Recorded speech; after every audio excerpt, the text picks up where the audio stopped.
இந்திய சிறு குறு நடுத்தர இந்திய தொழில் முனைவர்களுக்கான எஸ்எம்இ காப் ஐபாப் திட்டத்தின் நிதியை 10 மில்லியன் ரிங்கெட்டாக உயர்த்த பிரதமர் டத்தோஸ்ரீ அன்வார் இப்ராஹிமிடம் கோரிக்கை முன்வைக்கப்படும் என்று தொழில் முனைவோர் மற்றும் கூட்டுறவு மேம்பாட்டு துணை அமைச்சர் டத்தோஸ்ரீ ஆர் ரமணன் தெரிவித்துள்ளார்.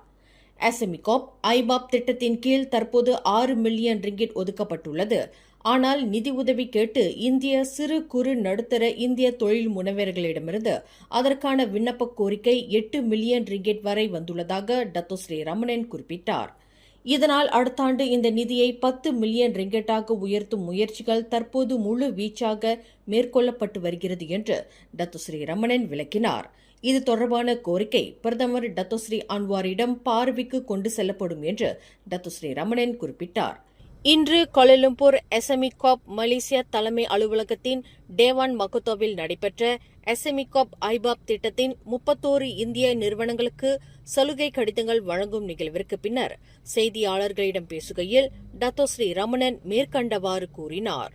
தொழில் முனைவோர் கூட்டுறவு மேம்பாட்டு அமைச்சு அதன் துணை நிறுவனமான எஸ்எம்இ காப் வாயிலாக இந்தியர்களுக்கு சொந்தமான குறு சிறு நடுத்தர நிறுவனங்களை மேம்படுத்துவதற்கு தொடர்ந்து உறுதி பூண்டிருப்பதையும் டத்தோஸ்ரீ ரமணன் சுட்டிக்காட்டினார்.